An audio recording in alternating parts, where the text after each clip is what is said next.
İşdən iş çıxarırıq. Nərmin Aşurzadə ilə idarə etmənin əsasları başlayır.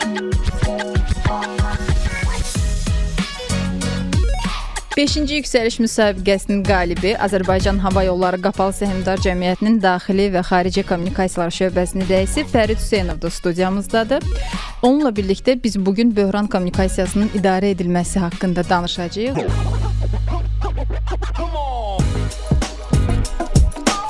Fərid, xoş gəlmisiniz. Necəsiz? Xoş gördük, çox sağ olun, yaxşı. Siz necəsiz? Təşəkkür edirəm. Biz universitetdə 2-ci, 3-cü kursu dəqiq yadımda deyil, oxuduğumuz dövrlərdə müzakirə gedəndə ki, kim hansı balla qəbul olub və s. yəni kim yüksək bal yığmışdı, qürur duyanda bununla. Müəllimimiz dedi ki, əgər siz 2 il ərzində hələ də bununla qürur duyursunuzsa, deməli 2 il ərzində heç nə baş verməyib həyatınızda. Yəni o bitməli idi artıq. O qalibiyyət hissi, bacardım, bitməli idi.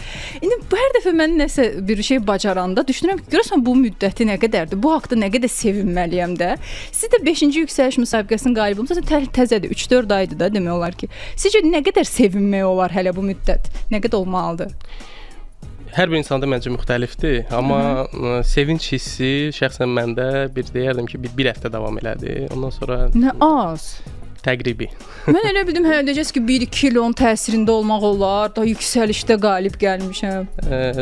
Belə deyək də, həm gündəlik həyatda, həm işdə, yəni yüksəlişin o verdiyi, belə deyim, sevinç hissini təbii ki, ən pikdə, ən kulminasiyada, belə deyim, ilk bir həftədə deyərdim, hiss elədim. Daha sonra isə hadisələrin axarı, gündəlik həyat, iş və s. ondan sonra artıq deyərdim ki, məhz o pikdə olan sevinç hissi qismən alınır. Yox, məncə sizə davam edə bilərsiniz sevməyə. Əminəm ki, yüksəliş qaliblərinin hamısı uzun müddət sevinirlər, amma dediyim kimi də belə o eyforiya hissi bir həftə davam edir. İnanırdınız ümumiyyətlə qalib gələcəksiniz?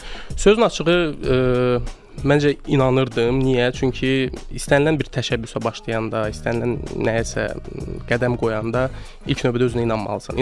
Sən inanmasan kim inansın?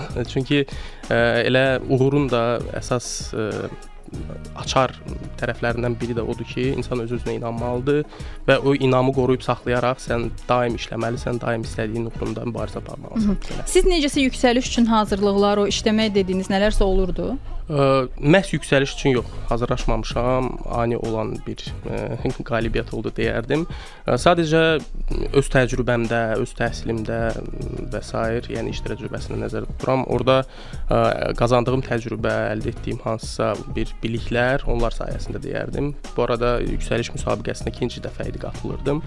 Birinci dəfə keçən il iştirak eləmişdim və 3-cü mərhələdə uğursuzluğa uğramışdım. Yəni orada 3-cü hansı idi? 3-cü idarəetmə bacarıqları nəzəriyyə tərəf.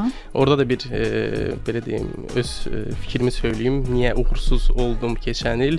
Daha çox olmaq istədiyim bir rəhbər roluna girmişdim elə test mərhələsində və istəyirdim ki, mən özümü necə görmək istəyirəm, necə olmaq istəyirəm kimi davranırdım, belə deyək də cavablandıranda sualları və nəticə onu göstərdi ki, insan özü olsa da yaxşıdır. Nəinki bu necə səmimi etirafdır? Məsələn, hər kəs bunu belə etiraf edə bilməz ki, mən əslində elə deyildim, amma elə davranırdım. Hə, yəni açıq deyim, cavablandırarkən keçən il yəni o rol model var da, hansı ki, mənim beynimdə canlandırırdım və o rol modelə girmək istəyirdim. Məsələn, bir nümunədə izah etsəz necə davranırdınız? Əslində başqa cür eləyərdiniz, amma orada başqa cür yazdınız. Məsələn, 2 əməkdaş deyək ki də iş mühitində konflikt ilə üzləşiblər, bir-birlərindən konflikti var. Mən onu düşünürdüm ki, daha çox belə sərt davranmaq lazımdır və yaxud da ki, hansısa bir kitabda göstərilən kimi onları görüşdürmək, danışmaq və s. amma belə deyək də, həyat ağ-qara deyil, elə iş mühiti də ağ-qara deyil. Fərqli yanaşmalar tətbiq eləmək lazımdır. Yəni, nə etmək lazımdır ki, 2 nəfər dalaşıbsa? Nə etmək lazımdır? Ən azı birinci onlarla danışmaq lazımdır, başa düşmək lazımdır. Onları görüşdürməmişdən əvvəl və yaxud birgə bir hansı görüş təşkil etməmişdən əvvəl başa düşmək lazımdır ki, o ümumiyyətlə məqsədə uyğundurmu, uyğun deyilmi? Belə. Nə o məqsədə uyğundur? Onları barışdırmaq? Yox, görüşdürmək. Yəni hələ hirs, belə aqressiya çoxdursa görüşdürmək. Mən hərdən düşünürəm ki, bəlkə bax kimsə küsüb düşübsə iş yoldaşları, biz əslində fərqli insanlarıq. Bizi sadəcə müəyyən bir məqsəd, amal uğrunda bir yerə yığıblar, bir otağa. Və hər kəsin də öz ola bilər ki, fərqli motivasiyası var da bunun üçün. Kimdəsə bu əmək haqqıdır, kimdəsə fərqli indi ola bilər. Bu insanlar hər kəs bir-biri ilə yaxşı yola getməlidirmi? Xüsusilə də bir-birindən əgər işi keçmirsə. İnsanlar müxtəlifdir. Amma hamı bir-birindən yaxşı yola getməlidirmi sualı iş mühitində düşünürəm ki, bəli, çünki bir korporativ qaydalar var, korporativ mühit var. Hansısa bir, yəni işdən kənar təbii ki, siz dost olmamaq məcburiyyətində deyilsiniz, amma iş mühitində müəyyən qaydalar var, müəyyən atmosfer və hava var ki, onu qoruyub saxlamaq bizim nəinki insani, həm də vəzifə borcumuzdur. Ona görə bəli, düşünürəm ki, iş mühitində bir qədər emosiyaları idarə etməyə bacarmaq lazımdır və emosional zəka göstərmək lazımdır. Və əslində buna aidiyyatı olan bir məsələni də müzakirə edəcəyik ki, hansı hallarda kommunikasiyada böhran yaşanır və belə böhranlı vəziyyətlərdə necə idarə etmək lazımdır bunu düzgün, bu şəkildə ki, nəticədə yaxşı olsun. Həmsöhbətimiz Azərbaycan Hava Yolları Qapalı Səhmdar Cəmiyyətinin Daxili və Xarici Kommunikasiyalar Şöbəsinin rəisi 5-ci yüksəliş müsabiqəsinin qaliblərindən biri olan Fərid Hüseynovdur. İş dünyası ilə bağlı aktual söhbətlər, faydalı məsləhətlər, maraqlı qonaqlarla müzakirələr İctimai Radioda. Nərmin Aşurzadə ilə idarəetmənin əsasları başlayır. Bugünkü maraqlı qonağımız isə Fərid Hüseynovdur. Biz Fəridlə birlikdə istəyirik ki, böhran kommunikasiyası haqqında danışaq və nə vaxt böhran sayılır şirkət üçün? Əslində ilk növbədə anlamaq lazımdır ki, ümumiyyətlə böhran nədir? Böhranın bir nəzəri baxımından bir neçə alim tərəfindən belə deyək də nəzəri baxımından təsviri təqdim olunub və onlardan biri elə ABŞ alimi Charles Herman adlı bir ABŞ alimi o böhranı belə təsvir eləyir və ilk belə deyək də böhran nəzəriyyəsinin təşkilçilərini deyək ki, onlardan biri o böhranı təşkilatın fundamental məqsədlərinə mənfi təsir göstərə biləcək və operativ və vaxtında reaksiya tələb edilən vəziyyət kimi təsvir olunur.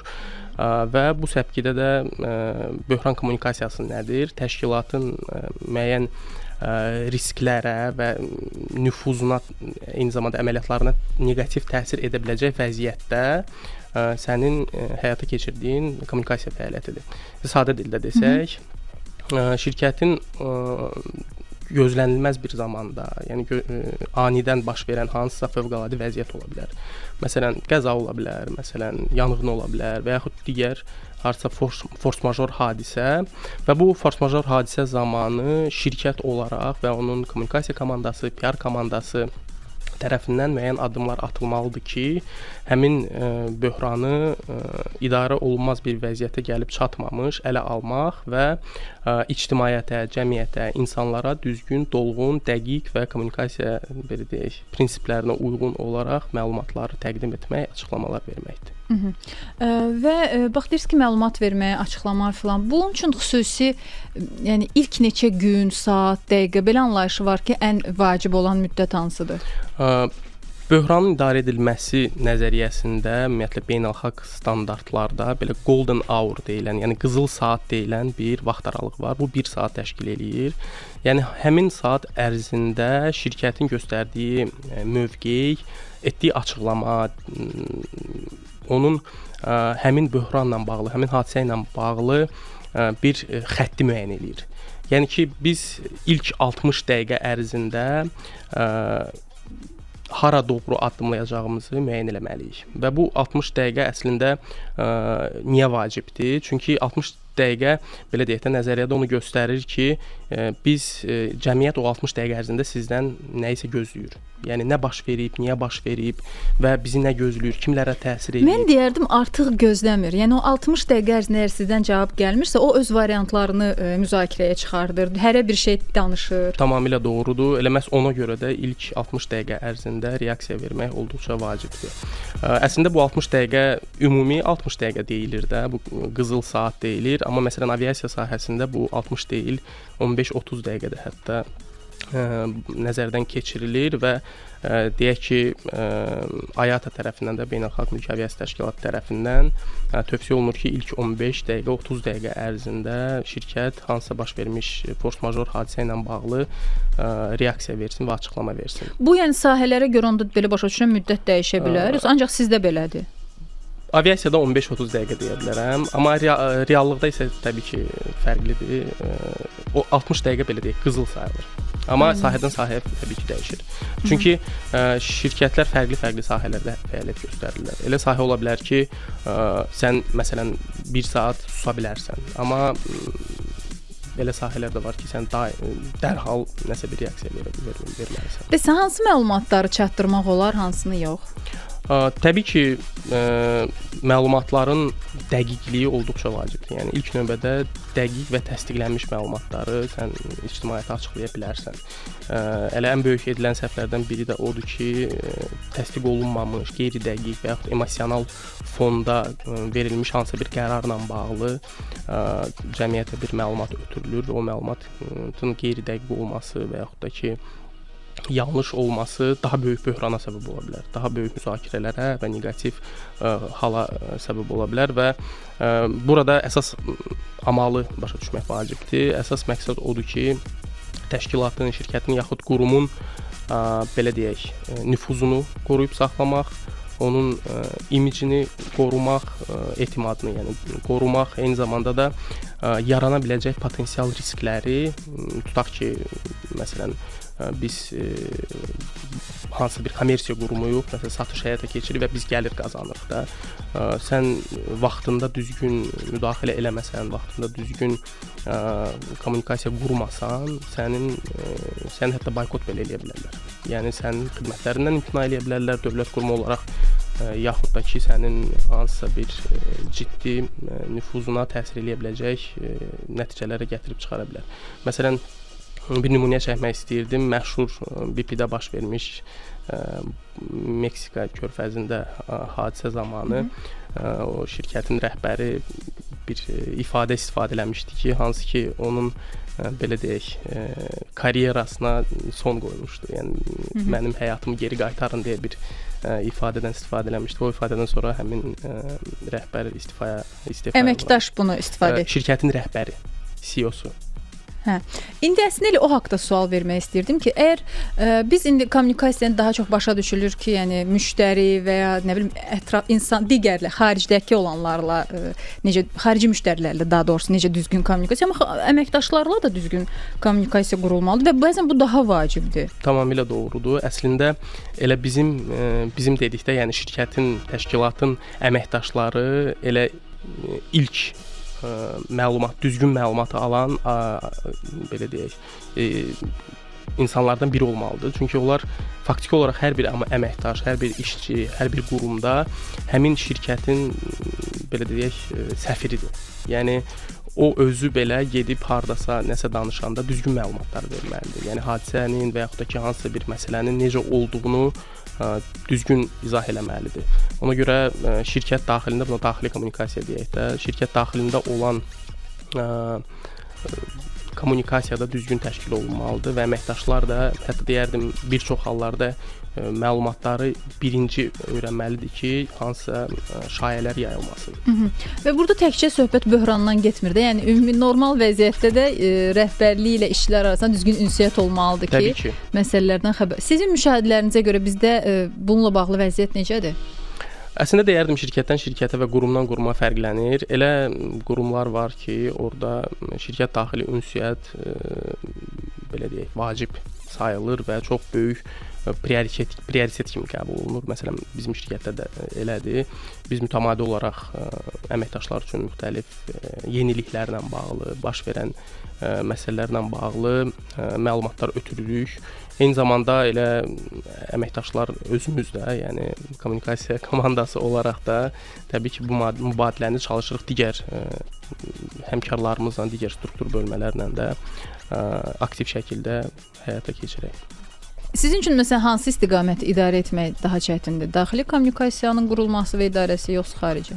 Mən deyərdim ki, xarici. Nəyə görə? Çünki daxildə hansısa bir səhvin və yaxud da ki, hansısa məlumat boşluğunun böyük bir böhrana və yaxud idarə olunmaz bir vəziyyətə gətirib çıxarması biraz nadir hallarda olur, amma hansısa bir açıqlama və yaxud da ki, cəmiyyətdə, eyni zamanda sosial şəbəkələrdə olsun, mediada olsun, edilən hər bir səhv böyük bir rezonansa, böyük bir böhrana səbəb ola bilər. Ona görə belə deyək, həm məsuliyyət nöqteyi nəzərdən, həm ümumi təzyiq baxımından, yəni edilə biləcək səhvin risklərinin nəticələri baxımından təbii ki, xarici kommunikasiya məncə daha çətindir. Üstəlik də ki, daxildə biz kimdən çalışırıq? Öz əməkdaşlarımızdan, kolleqalarımızdan. Amma xarici kommunikasiyada biz jurnalistlərlə, cəmiyyətlə, ictimaiyyətlə oradan daha çox təzyiq gəlir, oradan daha çox sual gəlir, hətta bəzən provokativ suallar da olur. Ona görə o sahəni daha çətin hesab eləyərdim. Aydındır.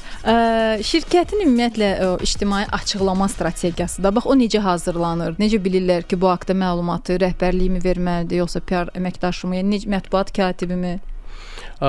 Ümumiyyətlə böyük şirkətlərdə bu daha çox mövcuddur deyərdim.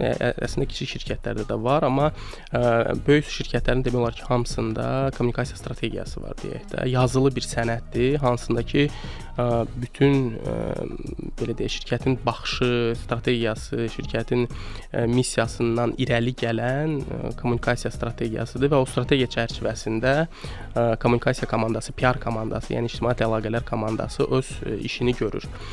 Böhrana gəldikdə isə təbii ki, böhranla bağlı da bir normativ hüquqi baz olmalıdır. Yəni çünki hansısa bir vəziyyət yaranmamışdan əvvəl biz əvvəlcədən buna hazır olmalıyıq. Düzdür, təbii ki, bütün ssenarilərə, bütün vəziyyətlərə hazır olmaq çətindir, amma maksimum dərəcədə hazır olmağa çalışmalıyıq biz.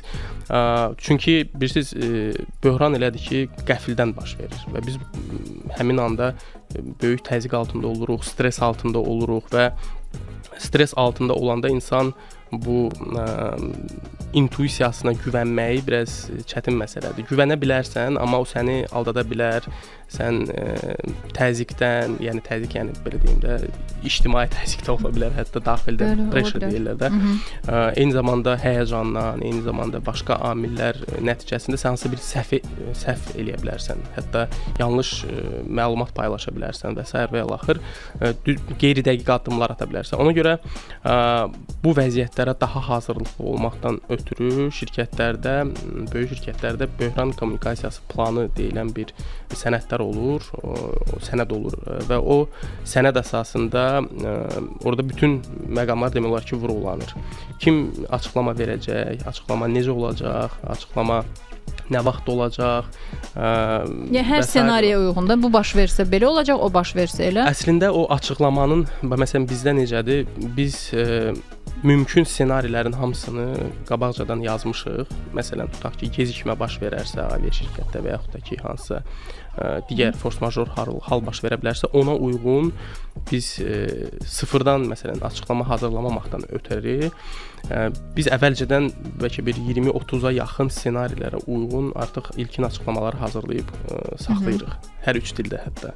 Ki birdən İraq nəsə olarsa, baş verərsə, biz anında nəsə yazmaqdansa, anında nəsə fikirləşməkdənsə götürək o açıqlamanı biraz uyğunlaşdıraq, vəziyyətə uyğun və bu formada paylaşaq. Və təbii ki, orada dediyim kimi də bir sıra atılmalı addımlar var və hansısa bir səhv eləməməkdən ötürü təbii ki, əvvəlcədən planlaşdırma vacib rol oynayır. Heç bir açıqlama verməməyin ziyanı ola bilər? Təbii ki, heç bir açıqlama verməmək ziyandır. Nəyə görə?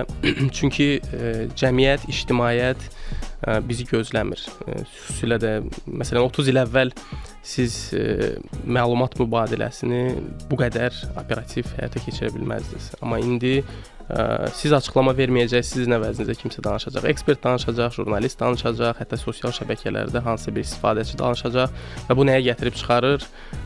Qeyri-dəqiq məlumatların, şayələrin yayılmasına və beləliklə də yenə də ziyan görən kimi olur həmin qurum və yaxud şirkət. Elə bir jurnalistlərə qarşı sizdə biraz belə aqressiya hiss edirəm, Fərid. Düz hiss edirəm yoxsa? Qətiyyən. Mənim çoxlu jurnalist dostlarım var, həmkarlarımdır. Mən onlarla hər gün ünsiyyətdə oluram. Ona görə jurnalistika sahəsinə böyük hörmətim var. Jurnalistlər də çoxlu dostlarım var. Ona görə Ümumiyyətlə şirkətlər necə münasibəti, əlaqələri, ünsiyyəti jurnalistləri necə qurmalıdır? Maksimum dərəcədə səmimi. Amma düzdür, bəzən bu səmimiyyət belə deyim, neqativ bir hallara da gətirib çıxara bilər, amma rəsmiyyətlə savayı müəyyən bir səmimi münasibəti qurmalıdır. İlk növbədə hansısa bir hadisə baş verməmişdən əvvəl ümumiyyətlə media nümayəndələrinə, xüsusilə də təbii ki, bizim sahədə də, yəni bizim sahədən söhbət gedir.